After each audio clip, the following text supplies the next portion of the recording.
Imaginen esta escena, encienden las noticias y, en lugar de los habituales discursos diplomáticos, la sala del Consejo de Seguridad de la ONU se convierte en una arena donde las máscaras caen y la cortesía se quema hasta las cenizas.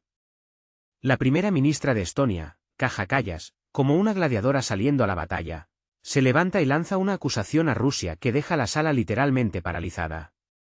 Califica a nuestro país de órgano enfermo de Europa, afirmando que el mundo debe deshacerse de él para sanar.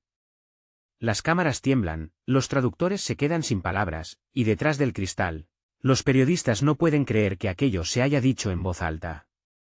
Y entonces se levanta Vasili Nevencia. Pronuncia solo una frase, y con ella derriba todo lo que Kaja Kallas intentó construir con su discurso. La sala se pone de pie. Incluso aquellos que vinieron con una opinión preconcebida dejan de respirar. Escuchen atentamente, porque lo que sucedió después entre Kallas y Nevencia no solo cambió la política, sino la propia comprensión de la verdad. Pero esto fue solo el principio. Nadie sospechaba entonces que estas pocas frases convertirían la sala del Consejo de Seguridad en una arena, donde chocarían no países, sino épocas enteras. Aquel día, la sala del Consejo de Seguridad de la ONU parecía un escenario antes de una tormenta. Las pesadas cortinas de terciopelo, la luz tenue de los proyectores, el zumbido constante de las voces de los traductores detrás del cristal, todo creaba una atmósfera de tensa expectación. Formalmente, la sesión estaba dedicada a cuestiones de seguridad y estabilidad en Europa del Este, pero todos los presentes entendían, la discusión estaba a punto de convertirse en una confrontación abierta. Las cámaras ya estaban dirigidas a la tribuna central. En el aire había un silencio con un regusto metálico, como antes de un relámpago. Cuando la puerta al final del pasillo se abrió, Kaja Kallas, la primera ministra de Estonia, entró con paso firme. Sus pasos resonaron en el suelo de mármol, y en sus movimientos se sentía una determinación ensayada. En sus manos llevaba una carpeta con su discurso, y en sus ojos brillaba una satisfacción fría, casi depredadora. No iba a discutir, sino a acusar. En ese momento, muchos delegados ya sabían hacia dónde se dirigía todo. Kallas habló de Rusia con la fría claridad de una persona absolutamente segura de su razón. Sus palabras sonaron duras, cortaron el aire y levantaron una ola de tensión. Con cada párrafo, crecía en la sala la sensación de que no se trataba de política, sino de una enemistad personal, profundamente arraigada. La primera ministra estonia presentaba a Rusia no como un socio, sino como una amenaza existencial para todo el mundo. Cada una de sus afirmaciones iba acompañada de pausas calculadas para lograr el máximo efecto. Enumeró las acusaciones: invasión, presión, chantaje, injerencia. Sus entonaciones estaban perfectamente afinadas, como las de una actriz que actúa no ante colegas, sino ante un público condenado a la justificación. Cada vez que levantaba la vista, los objetivos de las cámaras captaban una expresión de seguridad en su rostro, y los traductores se apresuraban a seguir el ritmo de sus palabras, en las que se oía un desafío franco. Pero el verdadero y ensordecedor silencio llegó cuando se volvió hacia el representante ruso. En su mirada brilló una burla apenas perceptible y mordaz, como la de alguien que ha decidido dar el golpe final y mortal. Pronunció la frase de que la era de Rusia había terminado, y en ese momento la sala pareció paralizarse. Varios delegados bajaron la vista, otros, por el contrario, se inclinaron hacia adelante, presintiendo la respuesta inevitable. El diplomático ruso Vasili Nevencia permaneció inmóvil. Su rostro no expresaba irritación ni sorpresa, solo una calma fría e imperturbable. Esperó. Y cuando el micrófono frente a él se encendió en verde, se levantó lentamente, como dando al silencio la oportunidad de madurar, de llenarse de significado. Habló en voz baja, con calma, pero cada palabra resonó en el espacio con la precisión de un golpe de martillo. Recordó cómo la historia conoce también el otro lado de las victorias europeas, como el recuerdo de la guerra no es solo un adorno, sino un deber sagrado. Su discurso no fue emocional, pero en él se sentía esa fuerza profunda que nace de la inquebrantable confianza en la verdad.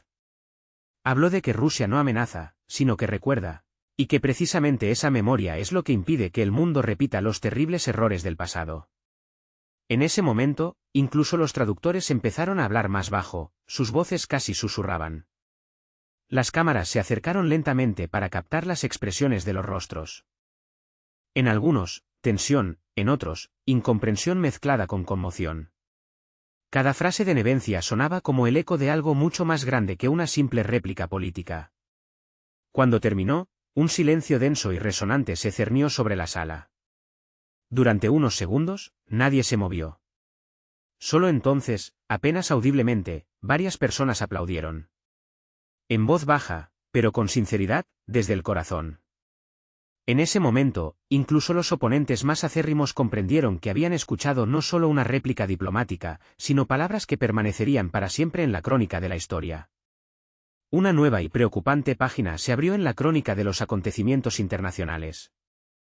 La sesión, inicialmente destinada a discutir cuestiones de seguridad, se convirtió en una verdadera confrontación ideológica.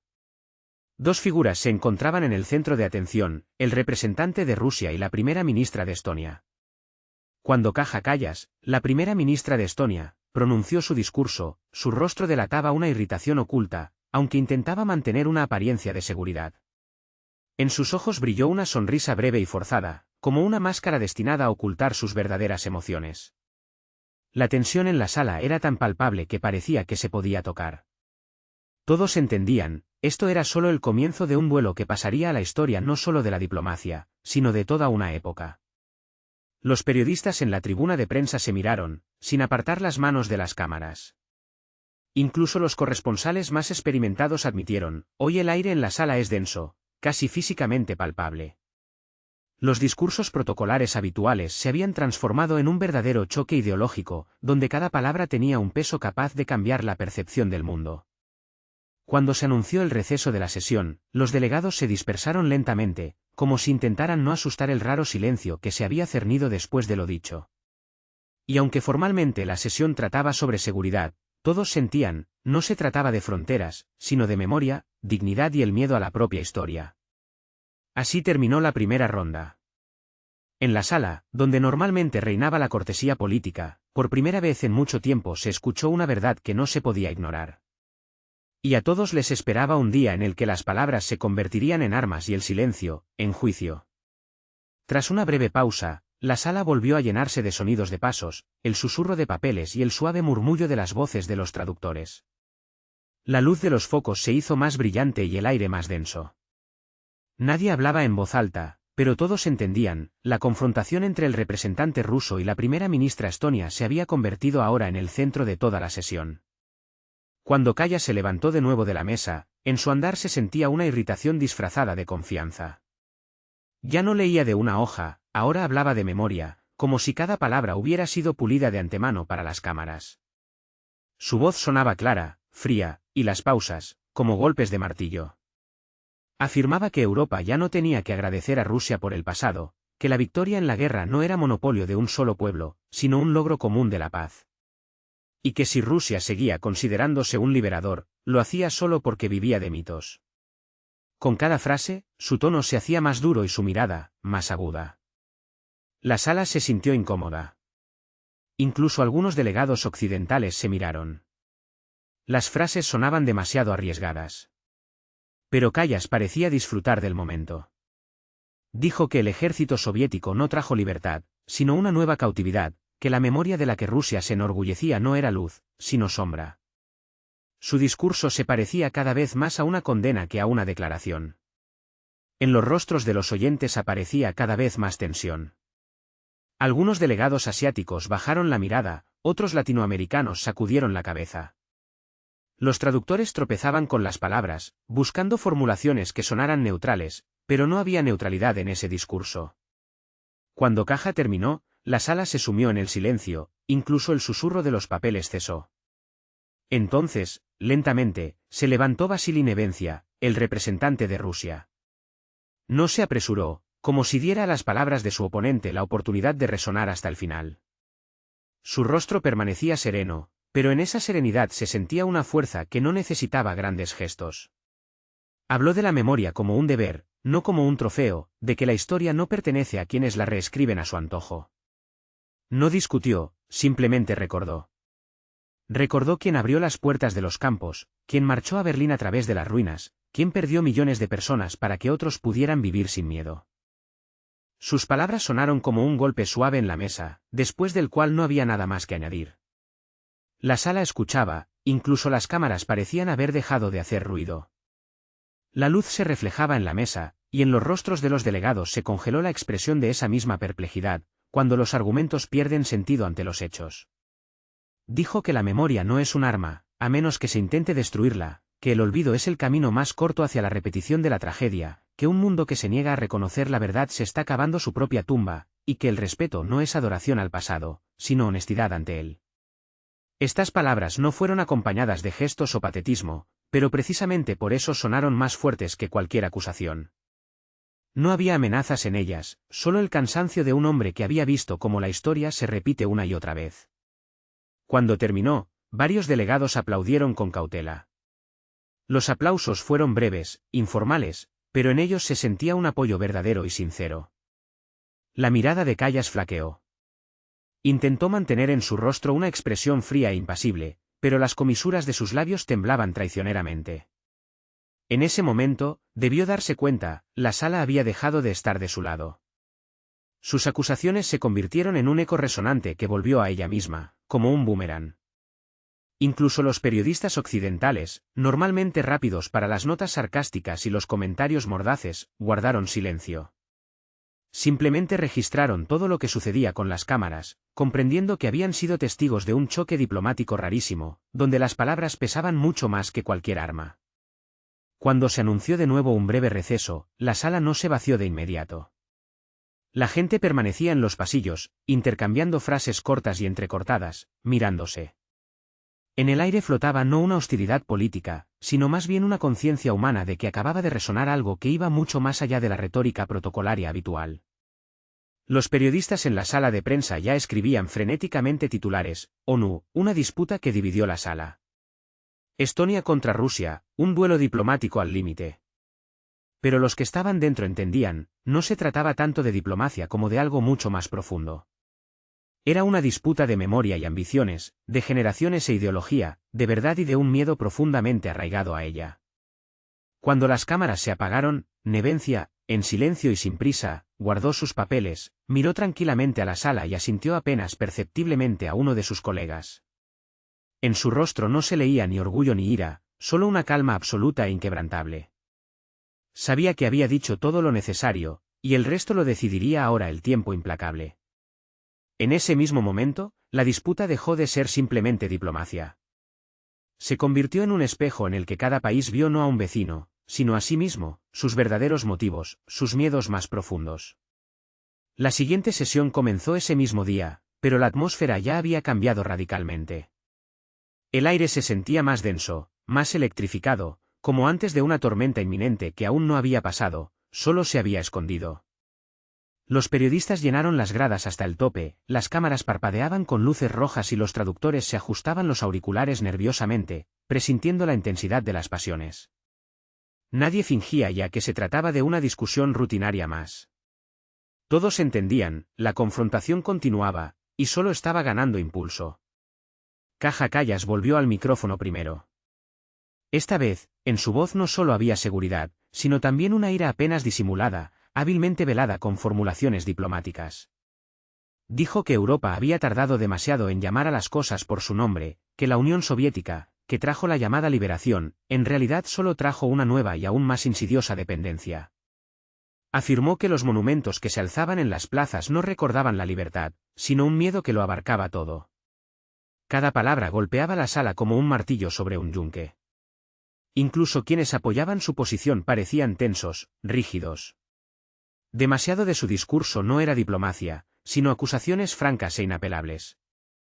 Cuando pronunció la frase de que era hora de que Europa se purificara de los símbolos del poder extranjero, alguien de los delegados suspiró ruidosa y profundamente. Terminó abruptamente, como si lanzara un desafío no solo a Rusia, sino a todos los que aún dudaban, sin atreverse a tomar partido. Varios representantes occidentales aplaudieron con cautela, pero el sonido fue sordo, inseguro, como un tímido susurro. Unos segundos después, Vasili Nevencia se levantó. Sus movimientos eran lentos, tranquilos, pausados, como los de un hombre que no tiene prisa y no se deja llevar por las emociones del momento. En su rostro no había irritación ni ira, solo esa misma expresión de recogimiento interior y confianza inquebrantable con la que siempre hablaba cuando sabía que la verdad misma trabajaba para él. Recordó que bajo esos mismos monumentos yacen soldados que murieron no por una ideología efímera, sino por la vida misma. Que esas piedras no son símbolos de dependencia, sino recordatorios eternos del monstruoso precio que millones de personas pagaron por un cielo pacífico. Habló sin patetismo, con calma, pausadamente, pero cada una de sus palabras resonó con un eco en la sala, penetrando en las almas de los oyentes. Comparó los intentos de borrar el pasado con la forma en que una persona intenta extirpar su memoria, perdiendo no solo el dolor, sino también el sentido más profundo de su existencia. Recordó que la historia ya conocía a aquellos que derribaban monumentos, creyendo sinceramente que con una piedra se podía destruir la verdad. Pero la verdad no se oxida ni se desmorona.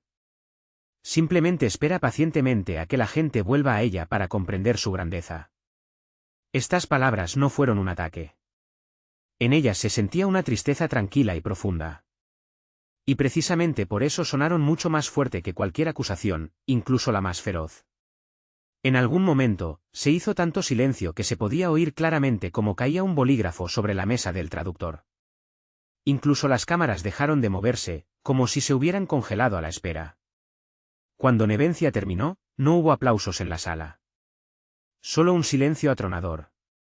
Ese silencio raro y genuino que, por sí mismo, se convierte en la respuesta más elocuente.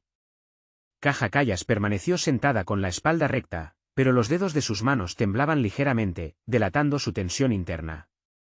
Su mirada estaba fija en la mesa, y hasta la habitual seguridad en su postura parecía haberse disuelto, evaporado. En ese momento, no parecía una política, sino más bien una persona que se enfrentaba no a un oponente, sino a un espejo en el que se reflejaba esa misma verdad que tanto se resistía a ver y aceptar. Unos minutos después, el moderador anunció un receso, pero nadie se movió de su asiento.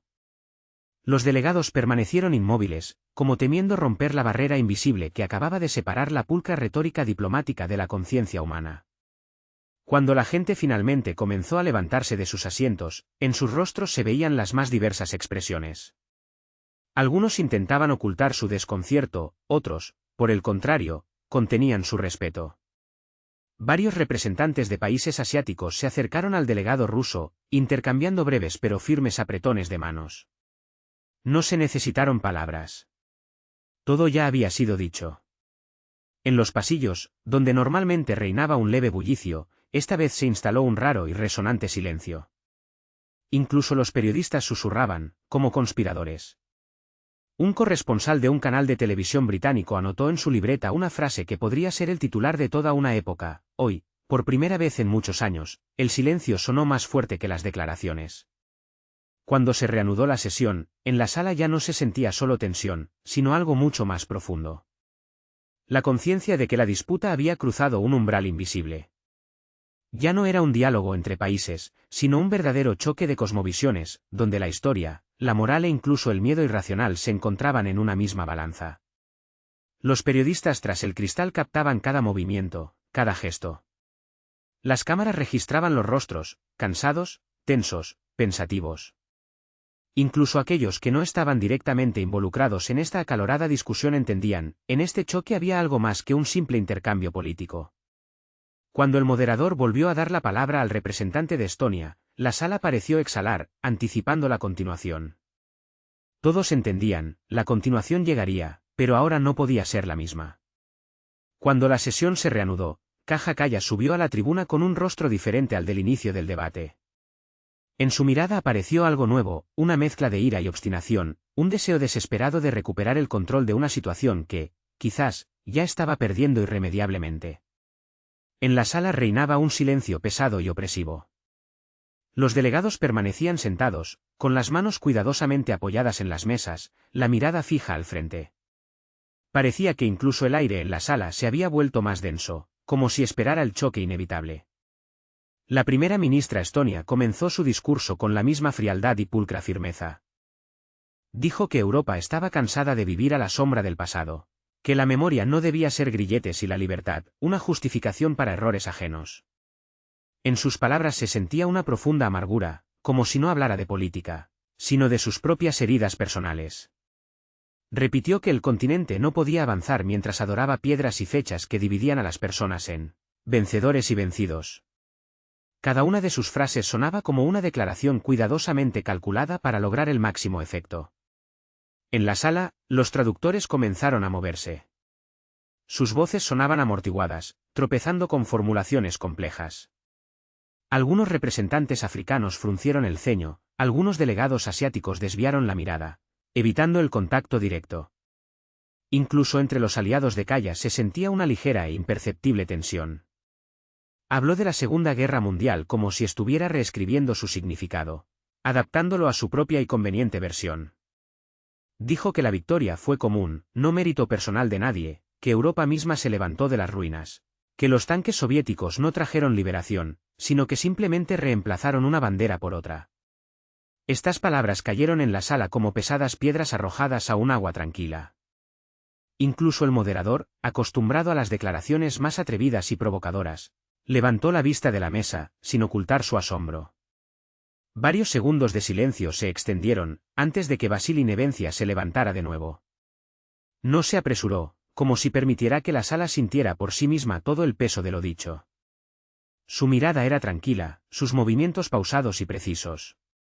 En ese momento, parecía un hombre que no respondía a un desafío, sino que pronunciaba una sentencia final. Habló en voz baja, pero en cada palabra se sentía una profunda tensión interna, una fuerza oculta. Recordó quien izó la bandera sobre el Reichstag, quien abrió las puertas de los campos de exterminio, quien perdió millones de vidas para devolver a Europa el aliento de la libertad. No enumeró méritos, simplemente mostró el precio inimaginable por el que se había comprado su libertad actual. Habló de lo fácil que es décadas después declarar a los liberadores ocupantes, de que la memoria se convierte en un arma solo cuando se quiere destruir, erradicar. En su voz no había ira ni agresión. Solo cansancio, el que llega a quienes escuchan con demasiada frecuencia la mentira, repetida hasta la banalidad, hasta la completa estupidez. La sala escuchaba en silencio, conteniendo la respiración. Algunos delegados asentían apenas perceptiblemente, otros anotaban apresuradamente algunas frases en sus cuadernos. Los traductores trabajaban lentamente, con cautela, como temiendo equivocarse en la entonación, transmitir algo mal. Cada palabra de Nevencia sonaba como una piedra arrojada al agua, sin ruido, pero con un eco que no desaparecía de inmediato, sino que seguía vibrando en el aire. Cuando mencionó las cifras de los muertos, la sala se hizo aún más silenciosa, casi sin sonido. Habló no como un diplomático, distante y seco, sino como una persona que recuerda, que siente. Habló de que el respeto al pasado no es un privilegio, sino una obligación sagrada, que aquellos que olvidaron a quien debían la vida, pierden no solo la memoria, sino también su futuro. En el momento en que las cámaras parecieron detenerse y la luz de los proyectores iluminó suavemente los rostros de los delegados, un tenso silencio se cernió en el aire. No hubo aplausos ni objeciones. Todo lo que se podía decir ya había sido dicho. El moderador anunció una pausa, pero la sala no se movió de inmediato. Los delegados permanecieron en sus asientos, como fascinados. Caja Callas permanecía inmóvil, con las manos entrelazadas. En su rostro se había congelado una sonrisa, demasiado forzada para ser sincera. Los periodistas en la zona de prensa comenzaron a susurrar, y las cámaras captaron un primer plano de su rostro, donde, bajo una aparente calma, se ocultaban temblores e irritación. Uno de los operadores dijo en voz baja a un colega: «Esta toma la mostrarán todos los canales de televisión del mundo». Cuando finalmente se anunció el receso, la gente abandonó la sala lentamente, como si salieran no de una sesión, sino de una obra de teatro donde nadie había entendido quién era el héroe y quién el villano. En el pasillo se oían conversaciones amortiguadas. Algunos señalaron que, por primera vez en mucho tiempo, Rusia no hablaba de política, sino de memoria. Otros susurraban que Europa había oído lo que hacía mucho tiempo no quería oír. Vasili Nevencia, al salir de la sala, caminaba tranquilamente. No miró hacia atrás, no estrechó manos. En su rostro había la misma confianza contenida con la que había entrado por la mañana. Detrás de él, el murmullo de las voces se fue apagando gradualmente, pero en el aire permanecía un silencio extraño, pesado y resonante, lleno de significados que se seguirían discutiendo en los pasillos durante mucho tiempo. Así terminó otro día en el que las palabras sonaron más fuerte que las armas, y el silencio se convirtió en el comentario más preciso de la historia. Y sin embargo, Caja Callas no se iba a rendir. Sus palabras se volvían cada vez más afiladas, como si intentara ahogar la propia historia. La mañana comenzó en Ginebra bajo un cielo plomizo. La lluvia caía desde el amanecer, y los grises arroyos se deslizaban por las ventanas del edificio de la ONU, como si la naturaleza misma hubiera decidido enfatizar el ambiente de la noche anterior. En los pasillos solo se hablaba de una cosa, el enfrentamiento entre dos políticos, que ya se calificaba como la tormenta verbal de la década. Cuando la sala del Consejo de Seguridad volvió a llenarse, la atmósfera era diferente. La anterior contención oficial había dado paso a una atención cautelosa. La gente estaba sentada en silencio, casi inmóvil. Las cámaras trabajaban sin ruido. Los operadores no hablaban entre sí. Todos entendían, la disputa no había terminado, lo que significaba que hoy continuaría lo que ya se había convertido en un maratón diplomático. Caja Callas volvió a la tribuna. En su mirada no había desconcierto, solo determinación. No hablaba a la sala, sino a millones de espectadores al otro lado de las pantallas. Su voz sonaba firme, sin vacilaciones. Habló del futuro de Europa, de que había llegado el momento de desechar viejos miedos y dejar de ser rehenes de la gratitud histórica. Sus palabras se volvieron más agudas que el día anterior. Afirmó que Europa había creado el orden en el que vive el mundo moderno, y que Rusia había perdido el derecho moral a ser juez. Cada nuevo argumento sonaba como un desafío, y cada frase parecía calculada específicamente para ofender. Cuando dijo que el lugar de Rusia en el Consejo de Seguridad debería ser ocupado por otro país, la sala se paralizó. Incluso los diplomáticos, acostumbrados a las frases grandilocuentes, no pudieron ocultar su asombro. Ya no era un discurso, sino una declaración abierta contra el viejo mundo, en el que Rusia todavía desempeñaba un papel clave. Varios segundos de silencio se extendieron infinitamente. Luego, lentamente, se levantó Vasili Nevencia. Sus movimientos, como siempre, eran pausados. No miró hacia Callas, simplemente se acercó al micrófono, puso los papeles frente a él y comenzó a hablar. Su voz era uniforme, tranquila, como si no se dirigiera a su oponente, sino a la historia misma. Recordó que fue Rusia quien firmó la Carta de la ONU, cuando la mitad de los estados actuales aún estaban buscando fronteras en el mapa. Que Rusia restableció el equilibrio cuando el mundo se derrumbaba bajo los bombardeos de alfombra de los aliados. Su discurso no fue ruidoso, pero la sala escuchó, conteniendo la respiración. Habló de cómo la Europa moderna construye su bienestar sobre recursos que alguna vez vinieron de Rusia. Como su invierno todavía depende del gas oriental. Cuando la ideología de su comodidad se basa en el legado de aquellos a quienes ahora intentan borrar de la historia. En sus palabras no había amenazas ni acusaciones. Solo una fría constatación de hechos que no se pueden ignorar. Dijo que un mundo sin Rusia no será más seguro, que un orden construido sobre el miedo y la exclusión siempre conduce al caos, que la humanidad ya ha pasado por épocas en las que los fuertes intentaron borrar a otros de la historia, y cada una de ellas terminó de la misma manera, devastación, hambre y pérdida de la fe. La sala quedó sumida en un silencio sepulcral. Los traductores susurraban apenas audiblemente, temiendo romper el ritmo apenas perceptible del discurso que resonaba en la sala. Incluso los objetivos de las cámaras parecían haberse congelado, como esperando un milagro. No era solo un discurso político, era una verdadera lección que no se podía interrumpir.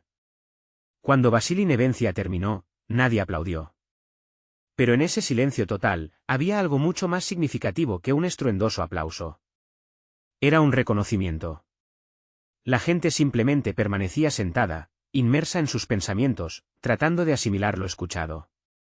Varios delegados de Asia, intercambiando miradas, asintieron. Los representantes africanos se miraron. Incluso los diplomáticos occidentales parecían haberse quedado sin palabras, sin encontrar las palabras adecuadas. Caja Callas permanecía sentada, con la barbilla erguida y las manos entrelazadas. En su rostro se había congelado una expresión de fría dignidad, pero sus ojos delataban una profunda tensión interior. Claramente, no esperaba que sus propias declaraciones sonaran tan duras e inoportunas en contraste con la tranquila confianza de su oponente. El moderador anunció un breve receso técnico, pero nadie se movió. La gente permaneció sentada, mirando fijamente la mesa, como tratando de ordenar sus pensamientos. Incluso los periodistas no se apresuraron a escribir, como temiendo perderse algo importante. Cuando el receso finalmente comenzó, las cámaras se apagaron, y en los pasillos se escucharon inmediatamente susurros amortiguados. Uno de los corresponsales dijo en voz baja: «Esto no es una sesión. Es una historia que se estudiará en las universidades». Su vecino respondió: «Y, probablemente, no de diplomacia, sino de psicología». En el pasillo flotaba el olor a café, mezclado con el olor a tensión. Uno de los delegados se acercó al representante ruso simplemente para estrecharle la mano. No por protocolo, sino de forma humana. Alguien pasó en silencio junto a Callas, sin levantar la vista. Ella estaba de pie junto a la pared, con una carpeta en las manos, y por primera vez en toda la sesión parecía genuinamente cansada. Cuando la luz volvió a apagarse y las cámaras se encendieron, la sala se llenó con el frío brillo de los proyectores. Por delante estaba la segunda mitad de la sesión, y todos entendían, sería decisiva. Ahora no se trataba de política, sino de quién podría mantener el silencio de su lado. Cada nuevo día de sesiones no se parecía a la política, sino a un espectáculo, donde los actores habían olvidado el texto, pero estaban demasiado orgullosos para abandonar el escenario. Cuando la sesión se reanudó, parecía que la sala del Consejo de Seguridad se había encogido. La luz de los proyectores hería los ojos, el aire estaba denso de tensión, y cada mirada era como un rayo de acero. La gente estaba sentada erguida, como en un examen donde un error podría costar más que la reputación. Incluso los traductores hablaban más despacio, tratando de no tropezar con palabras que ahora sonaban como armas. Caja Callas se levantó de nuevo, y su sombra se proyectó sobre la tribuna. Su voz era fría, pulcra y seguía siendo clara, como el metal. Dijo que Europa no necesitaba a Rusia, ni sus recursos, ni sus instrucciones, que el continente había aprendido a vivir sin miedo y sin dependencia del pasado. Llamó a la nueva Europa libre, moderna, verde y fuerte. En estas frases se sentía no solo una declaración, sino un desafío, dirigido a todo lo que recordaba el viejo mundo. Con cada frase, la sala se hacía más silenciosa. Incluso aquellos que por la mañana estaban sentados con la espalda recta, ahora bajaban la mirada. Callas hablaba de victorias, de tecnologías, del futuro. Pero detrás de esas palabras se sentía una energía diferente, el deseo de borrar la memoria, de reemplazarla con una versión conveniente.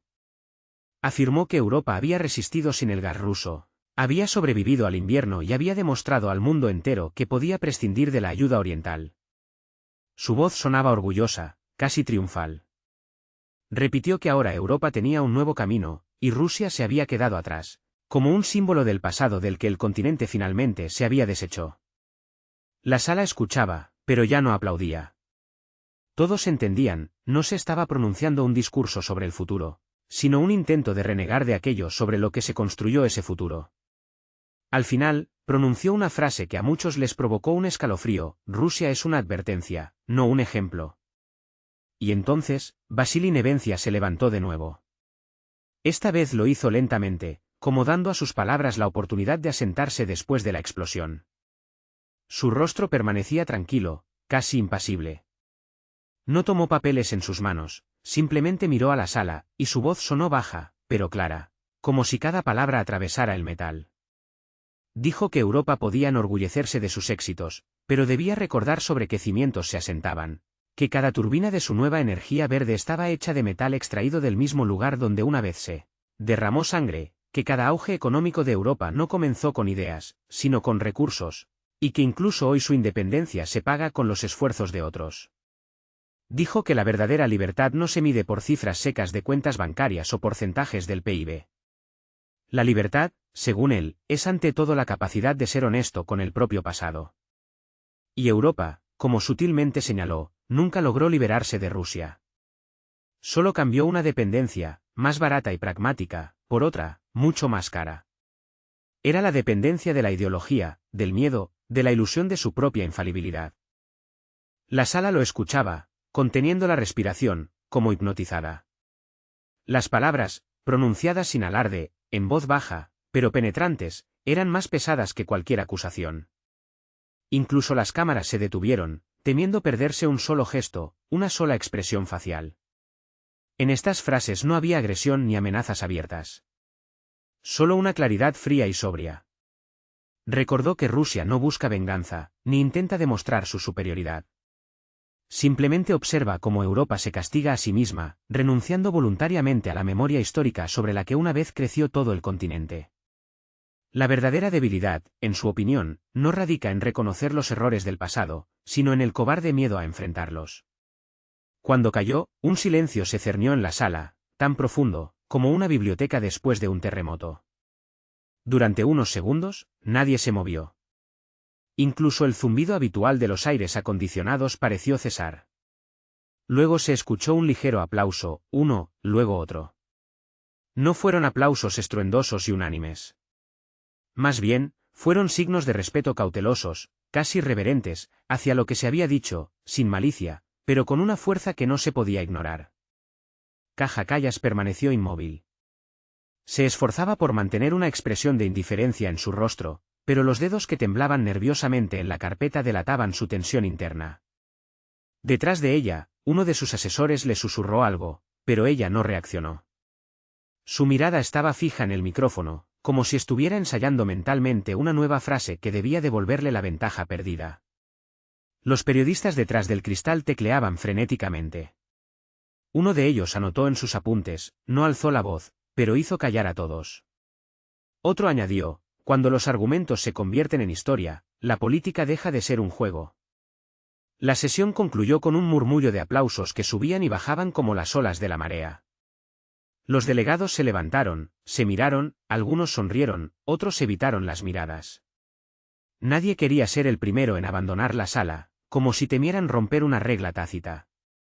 Cuando todo terminó por fin, los focos se apagaron y las sombras de las banderas se deslizaron lentamente por el suelo. Vasili Nevencia recogió sus papeles y salió tranquilamente. Se movía como si para él no fuera una batalla, sino simplemente otro día de trabajo.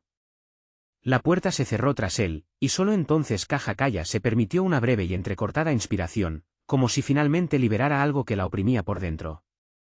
Pero en el aire aún flotaban sus palabras, silenciosas, sin malicia, pero de esas de las que no se puede escapar ni siquiera con los lemas más ruidosos. Cuando la sesión se reanudó al día siguiente, la sala del Consejo de Seguridad ya parecía una arena. En los ojos de los delegados no solo se leía una cansada expectación, sino también una curiosidad oculta, casi infantil. Todos entendían que hoy no habría un simple intercambio de réplicas, sino una verdadera explosión ideológica. Las cámaras estaban encendidas de antemano, sus luces rojas brillaban con un fuego siniestro. La luz de los proyectores hería los ojos. Incluso los traductores parecían tensos, como si comprendieran que hoy tendrían que traducir no solo palabras, sino toda una gama de emociones. Kaja Kallas se levantó sin sombra de duda. Su andar era rápido y decidido. Su voz sonaba uniforme, fría y segura. No hablaba tanto a la sala como a la historia misma, como si supiera que cada una de sus palabras quedaría registrada. Esta vez, en su discurso había menos diplomacia y más veneno, cuidadosamente disfrazado de razonamiento. Afirmó que Europa había dado al mundo la ley, el progreso y la justicia, mientras que Rusia solo había traído caos y miedo. Sus palabras sonaron fuertes, pulidas, como si hubieran sido cuidadosamente ensayadas ante un espejo. Habló de que el mundo estaba cansado de la influencia rusa, de que la civilización no podía construirse sobre el miedo al pasado.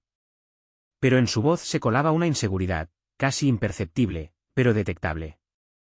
Era la voz de alguien que lleva demasiado tiempo demostrando algo en lo que ya no cree del todo. En la sala se oyeron susurros, alguien levantó las cejas, alguien negó con la cabeza. Incluso aquellos que normalmente la apoyaban incondicionalmente, ahora escuchaban con cautela. Y de repente, cuando pronunció la frase de que Europa trae la luz, y el resto del mundo todavía vive en la oscuridad, la sala estalló en susurros. Los delegados africanos levantaron la cabeza, los representantes de Asia se miraron. Alguien de América Latina pronunció en voz baja una palabra en la que se oía claramente la indignación. Esta frase, como un detonador, destruyó el frágil equilibrio que se había mantenido en los últimos días. En los últimos días, el mundo había observado acontecimientos que, quizás, pasarían a la historia como un punto de inflexión. En la arena internacional, donde durante décadas había regido una lógica, resonaron nuevas voces, y estas voces resultaron inesperadamente fuertes. El primero en levantarse fue el delegado de Indonesia. Su discurso fue tranquilo, pero en cada palabra se sentía una profunda decepción. Recordó a los presentes que para sus pueblos, la luz de Europa con demasiada frecuencia se había convertido en incendios, colonias y hambre. La sala quedó en silencio, y luego se escuchó un murmullo bajo pero claro de aprobación. No era solo un acuerdo, era el reconocimiento de una verdad largamente esperada. Tras él, se levantó la representante de Sudáfrica. Su voz era suave, casi un susurro, pero cada palabra golpeaba el espacio como un disparo. Declaró que estaba cansada de escuchar cómo Europa enseñaba al mundo la libertad, cuando ella misma había mantenido a naciones enteras encadenadas durante décadas. Y entonces la sala estalló en aplausos. No eran aplausos protocolares y diplomáticos, sino ovaciones verdaderas y emotivas. Este sonido fue una sorpresa total incluso para los periodistas más experimentados. Intercambiaron miradas, como si hubieran acordado en silencio, ahora mismo el mundo está cambiando. Por primera vez en mucho tiempo, el sur global le decía no a Europa, y lo decía con tal fuerza que era imposible ignorarlo. Caja Callas palideció, pero mantuvo la compostura. Intentó interrumpir a los oradores, pero el micrófono estaba apagado. La palabra pasó al representante ruso. Vasili Nevencia se levantó lentamente, con esa misma confianza contenida que siempre actúa con más fuerza que cualquier grito. Dijo que no le sorprendía lo que estaba sucediendo. Europa había hablado durante demasiado tiempo en nombre de todo el mundo, olvidando que el mundo tenía su propia voz. Recorrió la sala con la mirada, que se detuvo en los representantes de África, América Latina, Asia y Oriente Medio. Su voz era tranquila, pero firme. Habló de que el mundo ya no aceptaba lecciones de quienes enseñaban la libertad, mientras escondían el látigo a sus espaldas. No acusó. Simplemente constató un hecho, recordó que el respeto no es un derecho de los fuertes, sino una obligación de todos, que la igualdad no comienza con sanciones y amenazas. Su discurso fue breve, pero la sala lo escuchó de pie.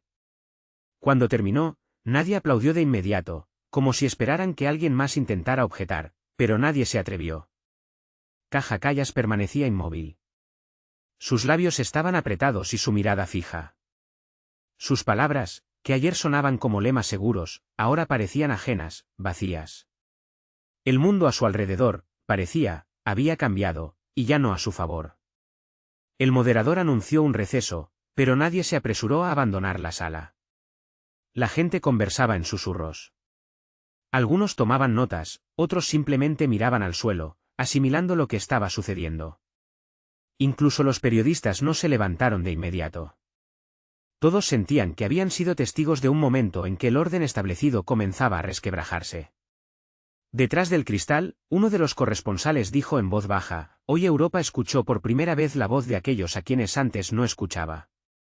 Su colega respondió, y, al parecer, por primera vez no pudo objetar. En los pasillos reinaba un extraño silencio. Incluso los pasos resonaban sordos en el mármol. En el aire flotaba la sensación de algo irreversible. Como si en la historia de la diplomacia se acabara de pasar una página. Y en el centro de la sala, entre banderas y luces frías, permanecía Vasili Nevencia. Tranquilo, sereno, como un hombre que entendía, la disputa ya no era entre dos países. Ahora era una conversación del mundo con aquellos que durante demasiado tiempo se habían considerado sus maestros. Al día siguiente, un extraño silencio reinaba en Ginebra. Incluso la ciudad, acostumbrada al ajetreo de las reuniones internacionales, parecía saber que hoy volvería a ocurrir algo que pasaría a la historia. Los periódicos de la mañana salieron con titulares que presagiaban cambios. Fotos de la sesión del Consejo de Seguridad en primera plana, Vasili Nevencia, contenido y tranquilo. Caja Callas, tensa y pálida. Debajo de las fotos, los periodistas escribieron que el mundo se había dividido no por líneas geográficas, sino por la línea de la memoria. Cuando las puertas de la sala se abrieron de nuevo, los delegados entraron lentamente, sin las habituales conversaciones. Incluso las cámaras, que normalmente zumbaban antes del inicio de la sesión, funcionaban más silenciosamente. En el aire había un denso silencio, lleno de expectación. Todas las miradas estaban fijas en la tribuna. La primera palabra la tomó de nuevo Caja Callas. Esta vez no se escondió tras una sonrisa. Su voz sonaba cansada, pero aguda.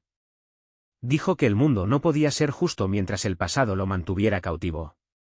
Afirmó que fue Europa quien dio a la humanidad la base de la ley y la moral, y que todos los que intentaban discutir con ella simplemente no entendían el progreso. Su discurso sonaba como una justificación, al mismo tiempo, como un ataque. En él había menos confianza, pero más amargura. Repitió que Rusia se había quedado sola, que sus aliados le temían y sus amigos no creían, que un país que vive de recuerdos no podía ser el motor del futuro. En la sala se produjo un incómodo silencio. Parecía que todos sentían que las palabras de Kaja Kallas ya no convencían, sino que más bien justificaban. Cuando terminó su discurso, el moderador giró inmediatamente el micrófono hacia el representante de Rusia. Vasili Nevencia se levantó con la imperturbable calma de un hombre que no necesita justificarse. No se apresuró a la tribuna, como si cada uno de sus movimientos, cada una de sus miradas, fueran parte de un importante drama histórico. Su voz era baja, pero la sala lo escuchaba con tal concentración, como si a su alrededor reinara un silencio absoluto. Recordó que ese mismo mundo, al que Kallas llamaba progresista, fue construido sobre los huesos de aquellos a quienes se les privó del derecho a la voz. Habló de que Europa no solo trajo leyes, sino también colonias, no solo cultura, sino también esclavitud. Y la libertad, de la que tanto se enorgullecía, se pagó a un precio increíblemente alto, y ese precio no lo pagaron solo los europeos. Habló de la memoria como una deuda interna que no se puede cancelar con una simple declaración. De que los pueblos que olvidan a sus héroes están condenados a repetir los errores de otros. En sus palabras no había grandes lemas, no alzaba la voz, pero cada una de sus frases sonaba como una verdad innegable. La sala lo escuchaba en silencio. Los traductores hablaban apenas audiblemente, como temiendo romper ese ritmo. En los rostros de los delegados se leía no solo atención, sino cansancio de sus propias ilusiones. Algunos anotaban apresuradamente, otros simplemente miraban fijamente, como dándose cuenta de que lo que estaba sucediendo iba mucho más allá de la política habitual. Nevencia subrayó que la historia no es solo un museo donde se pueden cambiar las etiquetas a voluntad. Es un espacio vivo donde cada generación es responsable de la verdad. Dijo que intentar borrar el pasado no lo hace más limpio, sino que convierte en mentirosos a quienes intentan hacerlo. Su discurso fue tranquilo, casi suave, pero precisamente en esa suavidad se sentía una fuerza increíble. Cuando cayó, no hubo aplausos. La sala permaneció inmóvil, como si se hubiera congelado entre dos épocas. Incluso la luz de los proyectores parecía atenuada. Varios delegados de Asia se miraron y asintieron. Alguien de África pronunció en voz baja palabras de agradecimiento. Kaja Kallas no levantó la cabeza. Sus manos descansaban sobre la carpeta, sus dedos apretaban inmóviles los bordes del papel. No parecía derrotada, pero tampoco parecía la misma.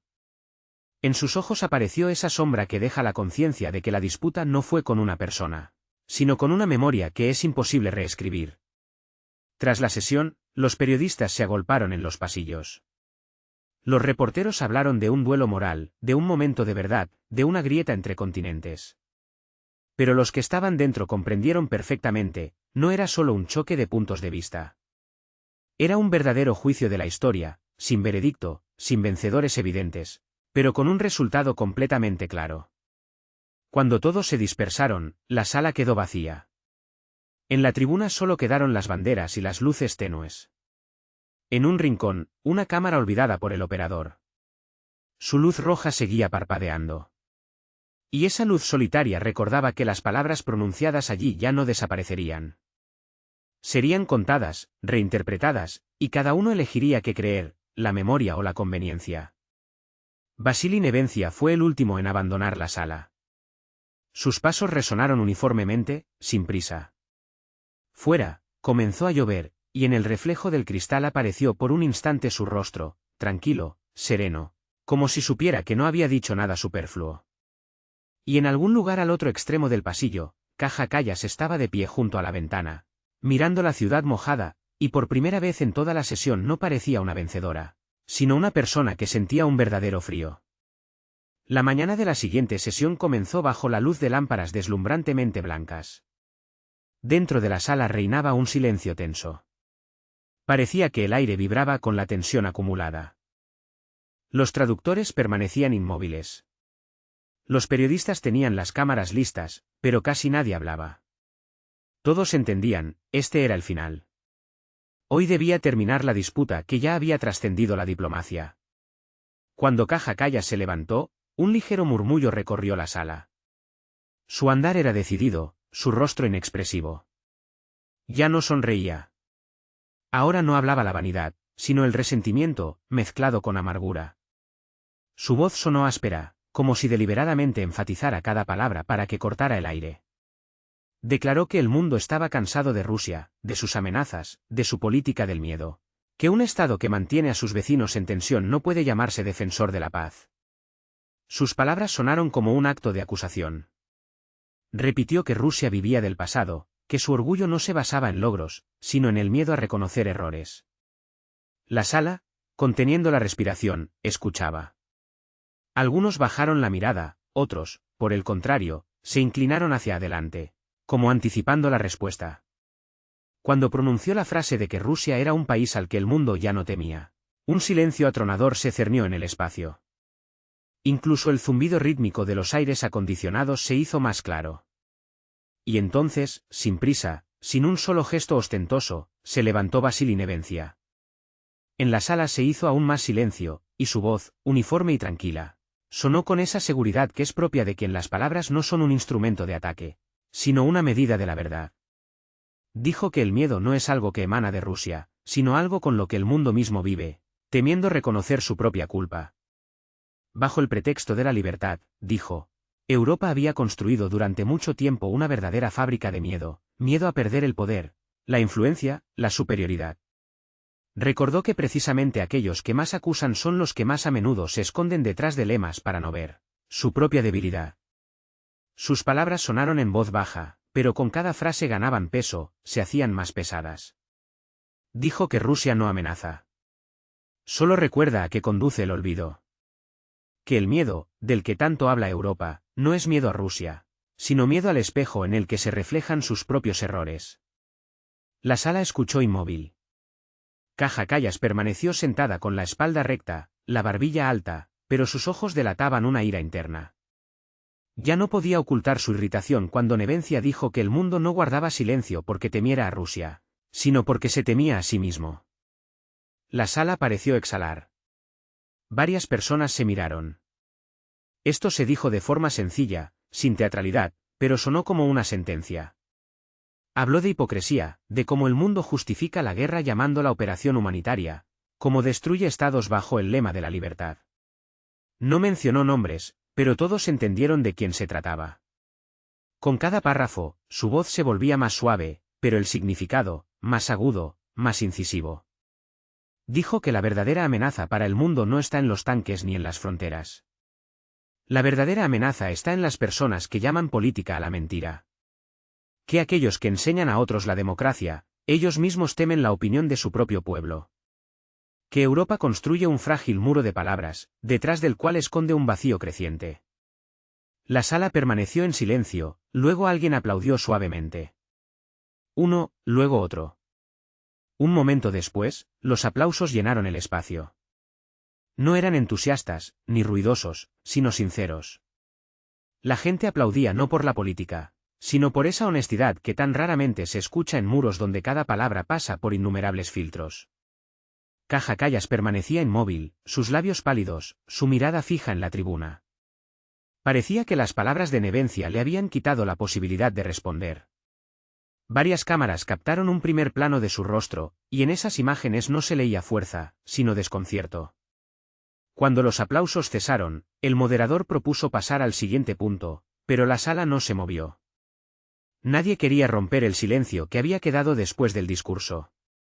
En él estaba todo, cansancio, comprensión, amargura, pero también reconocimiento, aunque no en voz alta, sino interno.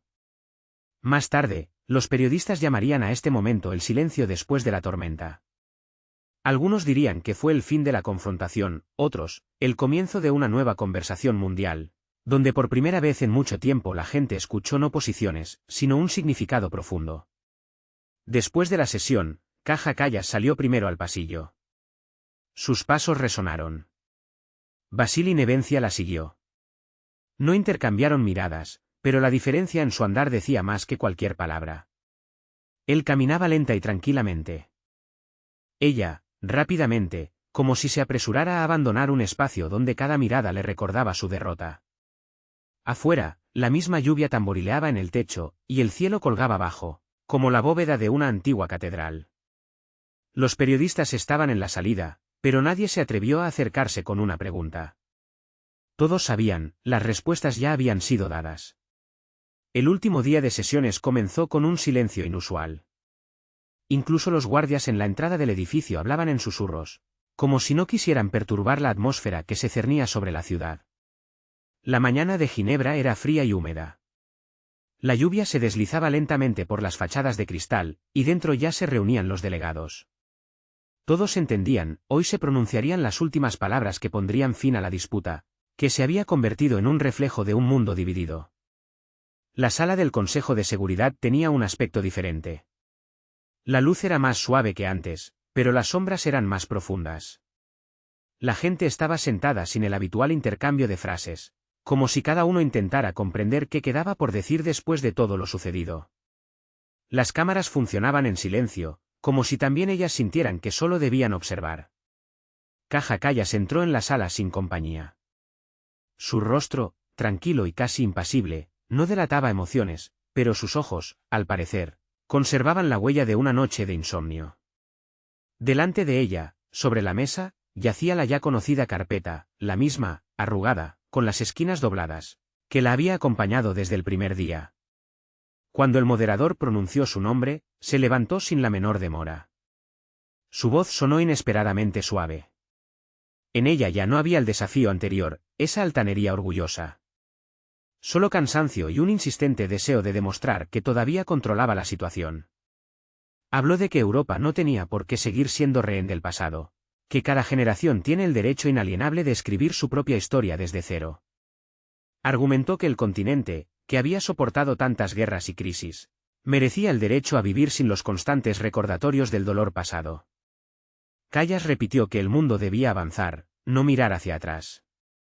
Pero en sus palabras ya no se sentía la antigua confianza, era solo un eco de convicciones que, al parecer, habían comenzado a desmoronarse. La sala escuchó en silencio, sin ninguna reacción. Incluso quienes se consideraban sus aliados no aplaudieron. La voz de Kallas se hizo cada vez más baja, como si ella misma se diera cuenta de que sus palabras perdían fuerza. Cuando terminó, por un momento reinó un silencio absoluto. El moderador asintió, y la palabra pasó de nuevo a Vasili Nevencia. Se levantó lentamente, sin pausa, como si supiera que su turno era inevitable. Esta vez no llevó consigo papeles ni notas. Solo una mirada, en la que no había ni ira ni triunfo, solo la calma de un hombre que ya había dicho todo lo que quería, pero que ahora debía poner punto final. Habló en voz baja. Recordó que nadie prohíbe al mundo avanzar, pero es imposible construir el futuro arrancando páginas de su propio libro. Subrayó que la memoria no es un grillete, sino un cimiento, y que la libertad sin memoria se convierte en una huida de la conciencia.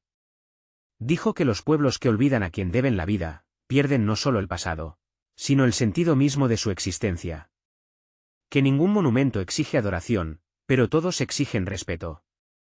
Que no se puede destruir lo que recordaba al mundo el precio por el que un día se salvó a sí mismo. Su voz sonaba tranquila, pero en cada palabra se sentía el peso de lo vivido. Dijo que Rusia no exige gratitud, no busca reconocimiento, no espera disculpas.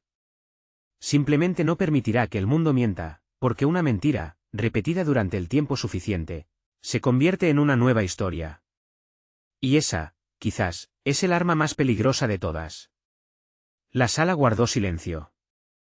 Esta vez, ni siquiera los traductores se apresuraron. Sus voces se hicieron más suaves, como si trataran de no romper el significado del silencio que se cernía entre las palabras. La mirada de Nevencia se deslizó lentamente de fila en fila, de delegado en delegado. En ella no había condena, solo una exigencia de honestidad. Terminó simplemente, la historia no exige amor, exige respeto. Y si el mundo ha olvidado lo que eso significa, que el tiempo lo recuerde. Cuando se sentó, la sala no aplaudió. Pero en ese silencio estaba todo. En él resonaban el cansancio, la comprensión, la amargura, pero también el reconocimiento, aunque no en voz alta, sino interno. Caja Callas no levantó la cabeza. Sus manos reposaban sobre la carpeta, sus dedos apretaban inmóviles los bordes del papel. No parecía derrotada, pero tampoco parecía la misma. En sus ojos apareció la sombra que deja la conciencia de que la disputa no fue con una persona, sino con una memoria que es imposible reescribir. Cuando se anunció el cierre de la sesión, nadie se levantó de inmediato. La gente permaneció en silencio, como si no quisiera romper ese raro momento en que el silencio hablaba más que las palabras. Luego, alguien se levantó suavemente, alguien se acercó al representante ruso, alguien simplemente asintió en señal de respeto. Los periodistas no se apresuraron a los micrófonos. Sabían que la historia ya no estaba escrita en comunicados de prensa, sino en los rostros de quienes habían sido testigos. Cuando Nevencia abandonó la sala, parecía tan tranquilo como siempre. Salió bajo el cielo gris de Ginebra, respiró el aire frío y se detuvo un instante. Detrás de él, el edificio de la ONU perdía lentamente sus contornos en la niebla, como si la propia historia se disolviera en una nueva era. Y en algún lugar dentro, en la sala ahora vacía, sobre la tribuna quedaron dos micrófonos. Uno en silencio, el otro apagado. Símbolo de que la disputa había terminado, pero su eco resonaría durante mucho tiempo en artículos, en archivos, en la memoria de la gente que había visto cómo el silencio puede ser más ruidoso que todo. Así, la historia, que se convirtió no solo en una disputa, sino en un espejo del tiempo, donde cada uno vio no a un oponente, sino a sí mismo. Después del cierre de la sesión, el edificio de la ONU permaneció lleno durante mucho tiempo. La gente no se apresuraba a irse, como si sintiera que había sido testigo de algo más grande que una simple reunión diplomática. Las cámaras seguían parpadeando con luces rojas, la luz de los proyectores se apagaba lentamente, pero en el aire flotaba esa tensión especial que surge cuando la historia acaba de dar un paso adelante. Los periodistas bajaban las escaleras, mirándose. Nadie hablaba en voz alta. Incluso aquellos que normalmente discutían sobre los titulares, ahora guardaban silencio. En manos de los operadores aún brillaban las pantallas, donde las últimas imágenes eran dos rostros, Nevencia, tranquilo y sereno, y Callas, con la mirada baja. Estas imágenes ya habían comenzado a circular por las agencias de noticias mundiales, convirtiéndose en un símbolo del choque de dos épocas, dos cosmovisiones, dos verdades. Por la noche, Ginebra se cubrió de niebla. Por las calles paseaban delegaciones. Algunos discutían los resultados, otros simplemente guardaban silencio. En los hoteles, los diplomáticos hacían comentarios, pero hablaban con cautela. Casi todos repetían lo mismo, no fue solo una sesión. Los periódicos salieron por la noche. En las portadas, una foto de la tribuna, en la que aún brillaba el logotipo de la ONU. Los titulares sonaban de diferentes maneras, el mundo escuchó el silencio, la disputa que dividió el Consejo de Seguridad, el fin de la cortesía diplomática. Pero la esencia era la misma. Ese día, la diplomacia dejó de ser un juego de palabras y se convirtió en una revelación. A la mañana siguiente, muchos políticos de todo el mundo citaron a Nevencia. Algunos decían que su discurso era un ejemplo de fuerza sin agresión, otros, que era retórica del pasado. Pero incluso aquellos que no estaban de acuerdo, tuvieron que admitir, los hizo escuchar. Y eso, en política, rara vez sucede. Caja Callas abandonó Ginebra primero. Su avión despegó en el amanecer gris, y los periodistas notaron que en la pasarela no hizo ningún comentario. Pasó junto a las cámaras con la cabeza erguida, pero sin la habitual sonrisa. En el avión, miró por la ventana durante mucho tiempo, hasta que las nubes cubrieron la ciudad en la que terminó la disputa que había cambiado su propio nombre. Vasili Nevencia se quedó un día más. Tuvo varias reuniones tranquilamente, sin ruido, como un hombre acostumbrado a las tormentas. Por la noche, salió del edificio de la ONU sin escolta ni séquito, caminó por el paseo marítimo, donde la niebla se mezclaba con las luces de los faroles. El lago de Ginebra yacía inmóvil, como si escuchara los ecos de las palabras pasadas. Se detuvo junto al agua y cerró los ojos por un momento. Todo lo que había sucedido en los últimos días ya era pasado, pero sus consecuencias apenas comenzaban.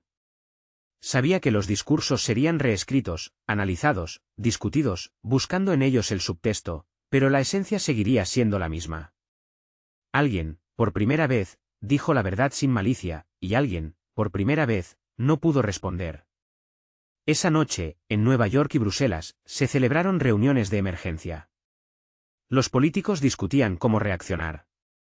Algunos proponían suavizar el efecto, otros, fingir que no había pasado nada. Pero todos entendían que algo había pasado. El mundo había escuchado dos verdades, y ahora nadie sabía cuál de ellas se convertiría en la principal. En la televisión se repetían las sesiones. La gente en diferentes países veía las transmisiones y discutía. Algunos escribían que por primera vez se sentían orgullosos de la diplomacia, otros, que no podían creer que las viejas heridas se hubieran abierto de nuevo. Pero, independientemente de la posición, casi todos sentían, ese día dividió el tiempo en un antes y un después. Unos días después, apareció en la prensa una breve entrevista con uno de los traductores. Dijo una frase que dio la vuelta a todas las publicaciones: en el momento en que ambos callaron, comprendí que el silencio puede sonar más fuerte que cualquier discurso. Así recordó el mundo aquella disputa, sin ganador, sin final oficial, pero con una conclusión que no necesitaba confirmación. A veces la historia no necesita soluciones. Le basta con que alguien se atreva a decir lo que otros acostumbran a callar. Ginebra pronto volvió a su vida normal. En la plaza frente al edificio de la ONU, los turistas paseaban, fotografiando las banderas. Nadie sentía ya la tensión que había dentro de la sala. Pero en los pasillos donde se celebraron esas reuniones, todavía se hablaba en susurros durante mucho tiempo. Los empleados admitían que todavía sentían una extraña energía, como si las paredes recordaran cómo sonaba la verdad. Y en algún archivo, en un almacén digital, quedó una grabación. En ella no había gritos ni aplausos. Solo dos figuras en las tribunas y largos segundos de silencio. Con ella todo comenzó, y con ella todo terminó. Esta historia se convirtió en un recordatorio de que incluso las disputas más ruidosas alguna vez se transforman en un eco. Pero el eco no es el final, sino el aliento de la historia, que no olvida a quienes hablaron con sinceridad. Terminó la disputa, que comenzó como una escaramuza política, y se convirtió en un espejo del mundo. Y, quizás, fue en este día cuando la humanidad escuchó por primera vez cómo suena la honestidad. En voz baja, pero inevitablemente. El mundo volvió a sus asuntos, pero Ginebra ya no podía borrarse de la memoria. Allí no solo hablaban, allí, por primera vez, escuchaban. Pasó una semana, y la tormenta de Ginebra, al parecer, amainó, pero su eco se extendía cada vez más por el mundo. Los estudios de televisión discutían las consecuencias de aquella sesión. Los periódicos debatían sobre su significado, y los analistas se rompían la cabeza: ¿qué fue aquello, un avance diplomático o una grieta en un sistema que durante décadas había parecido inquebrantable?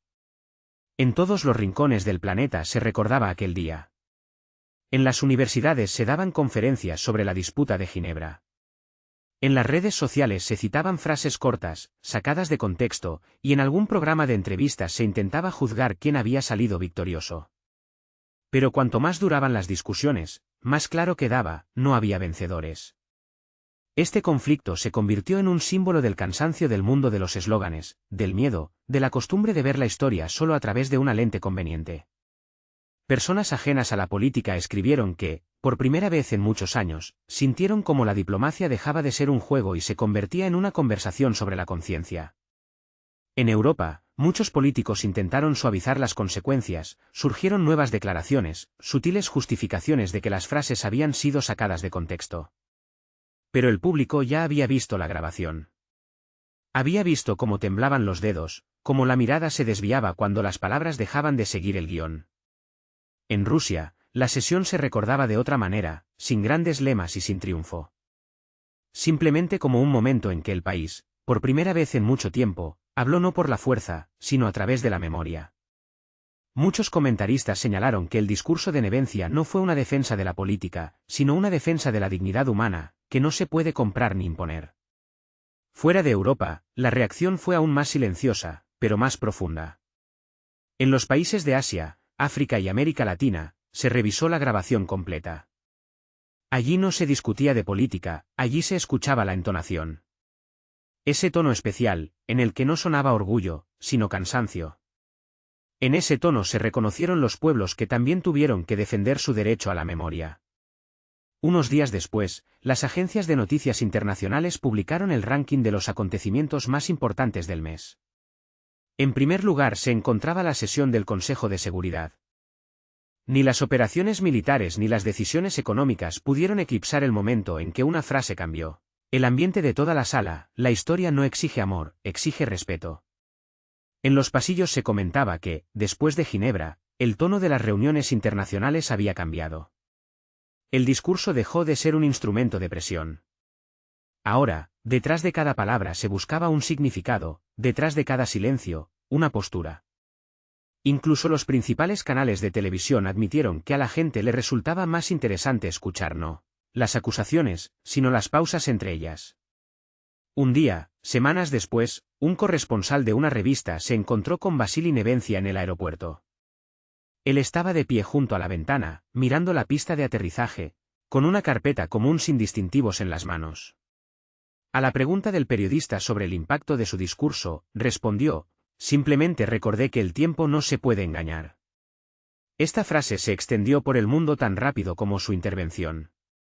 La citaron no los políticos, sino la gente, los maestros, los estudiantes, los periodistas. La escribieron en las paredes de las universidades y en las portadas de los libros. Kaja Kallas, por el contrario, intentó no recordar ese día. Su oficina de prensa evitó las preguntas directas. Ella no comentó sus declaraciones, pero en una entrevista, cuando el periodista le preguntó sobre Ginebra, respondió en voz baja: a veces, perder una discusión es la única forma de escuchar el silencio. Nadie esperaba esta confesión. Fue el punto final. En la primavera del año siguiente, en la sala de Ginebra se instaló una pequeña placa con la inscripción: aquí el silencio sonó más fuerte que las palabras. Nadie sabía quién propuso esa frase, pero todos estuvieron de acuerdo. Así concluyó la historia, que comenzó con una declaración política y se convirtió en una lección para todo el mundo. No hubo vencedores, no hubo perdedores. Solo quedó la memoria de cómo, en la sala del Consejo de Seguridad, entre micrófonos, focos y luces frías, la gente, por primera vez en mucho tiempo, dejó de hablar y comenzó a escuchar. Y, quizás, fue entonces cuando la humanidad dio el primer paso no hacia una nueva política, sino hacia la comprensión de lo más simple. El respeto no requiere grandes palabras, comienza con el silencio.